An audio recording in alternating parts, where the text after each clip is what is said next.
இங்க 2, 3 நாளா வீடியோ போடலை. So sorry. கன்சிஸ்டண்ட்டாக இருக்கணும் அப்படின்னு நினைக்கிறேன்.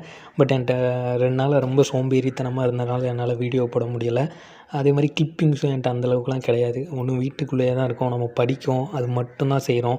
இல்லைனா ஒர்க் இருக்கும், ஒர்க்கு தான் பார்க்கோம். ஸோ அதில் வேறு எந்த கிளிப்பிங்ஸும் இருக்காதனால தான் எனக்கு அது ரிப்பீட்டேட்டிவாக போடுறதுக்கு ஒரு மாதிரியாக இருந்தது.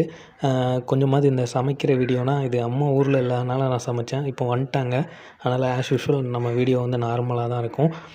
அதே மாதிரி ஆர்ஆர்பி, என்டிபிசி வந்து ப்ரிப்பேர் பண்ண வந்து ஆரம்பிச்சிட்டேன். ஸோ நீங்கள் படித்தா எப்படி படிச்சுக்கிட்டு இருக்கீங்க அப்படின்னு சொல்லுங்கள். அதே மாதிரி ஐபிபிஎஸ் எக்ஸாம் எப்படி எழுதுனீங்க அப்படின்னு சொல்லுங்கள். ஆக்சுவலாக நான் அட்டன் பண்ணல, டியூ டு சம் ரீசன்ஸ்னு சொல்லலாம். நீங்கள் எழுதியிருந்தீங்கன்னா எப்படி எழுதியிருந்தீங்க அப்படின்னு சொல்லுங்கள். அட்லீஸ்ட் எக்ஸ்பீரியன்ஸுக்காகவாச்சும் நான் போய் ட்ரை பண்ணி பார்த்துருக்கலாம். பட் நான் மிஸ் பண்ணிட்டேன். அண்டு அதே மாதிரி கொஞ்சம் ஸ்டார்ட் பண்ண ஆரம்பிச்சிட்டேன். இப்போது நான் ஆர்ஆர்பிக்கும் டிஎன்பிஎஸ்சிக்கும் ஸ்டார்ட் பண்ண ஆரம்பிச்சிட்டேன். இப்போ கொஞ்சம் ஒர்க்கும் பார்த்துக்கிட்டு இருக்கனால கொஞ்சம் கஷ்டமாக தான் இருக்குது. அதான் எப்படி மேனேஜ் பண்ண போகிறேன் அப்படின்னு தெரியல. இப்போலாம் கொஞ்சம் காலையில் தான் எழுந்ச்சி படிக்கேன். ஒரு 7 மணிக்கு எழுந்திரிச்சேன்னா 10 மணி வரைக்கும் படிப்பேன். 10 to 7 வந்து ஒர்க் இருக்கும். ஸோ 7க்கு மேலே உட்காந்து படிக்கணும்.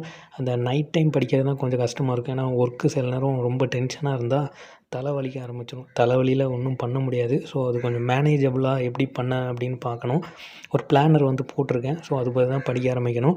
ஸோ நீங்கள் படித்தீங்கன்னா நல்லா படிங்க. எக்ஸாம் எப்படி எழுதியிருந்தீங்க அப்படின்னு சொல்லுங்கள். கூடிய சீக்கிரம் ஒரு நல்ல லாங் வீடியோ போடுறேன்.